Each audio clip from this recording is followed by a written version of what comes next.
Hi guys, welcome to TNS pure. మనం ఈరోజు Telugu degree 4th సెమిస్టర్లోని ప్రాచీన కవిత్వంలో మొదటి లెసన్ అయిన నారద గానం ఆశ్చర్యం గురించి తెలుసుకుందాం. దీన్ని పింగళి సూరన్న గారు రచించడం జరిగింది. ఇది ప్రతి ఒక్క విద్యార్థికి ఉపయోగపడుతుంది. డిగ్రీ చదువుతున్న ప్రతి ఒక్కరికి కూడా ఈ లెసన్ అనేది కామన్గా ఉంది. తర్వాత కవి పరిచయాన్ని చూసుకుంటే ఇక్కడ కవి పేరు ఏంటి అంటే పింగళి సూరన్న. ఇలా హెడ్డింగ్స్ పెట్టి రాయండి. హెడ్డింగ్స్ పెట్టి రాయడం ద్వారా మనకి ఈజీగా చదివేటప్పుడు ఈజీగా అర్థమవుతుంది, మరియు ఇన్విజిలేటర్ కూడా ఈజీగా అర్థమవుతుంది. హెడ్డింగ్స్ ఇలా పెట్టి రాయడం మర్చిపోకండి. కవి పేరు పింగళి సూరన్న. దేని నుండి గ్రహింపబడింది అంటే ప్రస్తుత పాఠం నారద గానమాశ్చర్యం దేని నుంచి గ్రహించారు అంటే దేని నుంచి తీసుకున్నారు? కళాపూర్ణోదయం ద్వితీయ శ్వాసం నుంచి గ్రహించడం జరిగింది. ఇక్కడ కవి యొక్క కాలము 16వ శతాబ్దం.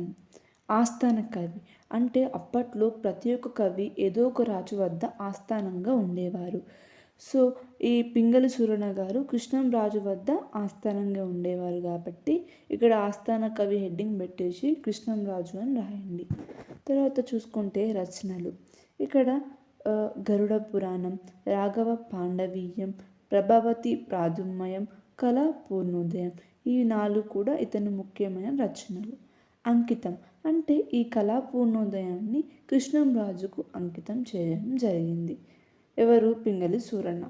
ఇక్కడ విశేషం ఏంటి అంటే ఈ కళా పూర్ణోదయం అనే రచన కల్పిత కథ, అంటే ఎటువంటి పుస్తకాలలో లేదు, ఇది తాను ఊహించి రాసినదే, అందుకోసం కల్పిత కథ అని చెప్పడం జరిగింది. ఇది కవి పరిచయం. తర్వాత పాఠ్యభాగ సందర్భం అనగా ఈ పాఠ్యాన్ని మనం చర్చించుకోవడానికి గల సందర్భం ఏంటి అంటే ఇక్కడ నారద మహర్షి కృష్ణుని వద్ద వెళ్ళి, ద్వారకలో ఉన్న కృష్ణుని వద్ద వెళ్ళి ద్వాపర యుగంలో సంగీతాన్ని నేర్చుకుంటాడు. అలాగే నారదుని శిష్యులు ఎవరు? మణికందరుడు, కళాభాషిణి. వీరు కూడా నారదుని వెంట ద్వారకా నగరానికి వెళ్ళి కృష్ణుని వద్ద సంగీతాన్ని వీళ్ళు కూడా నేర్చుకుంటారు. ఇప్పుడు నారదుడు సంగీతాన్ని మొత్తం నేర్చుకున్నాడు. నారదుడు ఏమంటాడంటే ఎలాగైనా తుంబరుని గెలవాలి, ఈసారి గెలవాలి అని అంటాడు. ఇది విన్న మణికందరుడు శిష్యుడు కదా. శిష్యుడు ఏమంటాడంటే గురువా, ఎందుకు మీరు తుంబరుని గెలవాలి, అసలు తుంబరుడు ఎవరు అని అడగడంతో, చాలా ప్రశ్నలు అడగడంతో అప్పుడు నారదుడు తుంబరుడితో జరిగిన విషయాన్ని, మొత్తం గతంలో జరిగిన విషయాన్ని చెప్పటమే ఈ పాఠ్యభాగ సందర్భం. ఇక్కడ సారాంశం చూసుకుంటే మొదటిగా పాత్రలు చూసుకోండి. ముఖ్యమైన పాత్రలు ఏవి అంటే విష్ణుమూర్తి, నారదుడు, తుంబురుడు, ఈ ముగ్గురు కూడా ముఖ్యమైన పాత్రలు. తర్వాత విష్ణుమూర్తి సభలో కొలువు తీరి ఉంటాడు. ఆ సభలోకి ఎందరో సంగీత విద్వాంసులు ఆ సభకు వస్తారు. అందులో నారదుడు ఇంకా తుంబరుడు కూడా ఆ సభకి వస్తారు. ఇప్పుడు లక్ష్మీదేవి చెలికత్తెలతో ఉద్యానవనం నుంచి సభకు వస్తుంది. ఇది చూసిన వేత్రహస్తులు బెత్తాలతో లక్ష్మీదేవి వస్తుంది, అందరినీ దూరంగా పొమ్మని బెత్తాలతో కొడతారు. దీంతో అందరూ దూరంగా వెళ్ళిపోతారు. అందులో నారదుడు, తుంబురుడు కూడా దూరంగా వెళ్ళిపోతారు. కొంచెం సేపు అయిన తర్వాత వేత్రహస్తులు వచ్చి తుంబరుడిని సభలోకి తీసుకొని పోతారు. ఇది మొదటిగా రాయండి. తర్వాత ఇలా హెడ్డింగ్ పెట్టి రాయండి, నారదుని పరితవం. అంటే ఇప్పుడు అంతమంది సంగీత విద్వాంసులు ఉన్నారు కదా, తుంబరుని ఎందుకు పిలిచారు అసలు? అంత గొప్పవాడ సంగీతంలో తుంబరుడు, నన్నెందుకు పిలవలేదు అని చెప్పేసి నారదుడు మనసులో చాలా ప్రశ్నలు అనుకొని చాలా కోపంగా ఉంటాడు. కొంచెం సేపు అయిన తర్వాత ఏమని తెలుస్తుందంటే సభ నుంచి ఎవరో వచ్చి తుంబరుడు గానం వాయిస్తుండు అని చెప్తారు. అయితే ఇది విన్న నారదుని మనసు బగబగలాడిపోతుంది. కొంచెం సేపు అయిన తర్వాత తుంబరుడు బంగారు పతకం, విలువైన వస్త్రాలతో సభ నుంచి బయటకు వస్తాడు. ఇప్పుడు ఎలాగైనా నేను తుంబరుడు కన్నా గొప్పవాడిని కావాలి సంగీతంలో అని చెప్పేసి నారదుడు ఏం చేస్తాడంటే తుంబరుడితో స్నేహం చేస్తాడు. అంటే స్నేహం చేసి తన సంగీతంలో ఉన్న గుణదోషాలను తెలుసుకోవాలని చెప్పేసి స్నేహం చేస్తాడు. ఇక్కడ నారదుని పరితపంలో ఇంత రాయండి.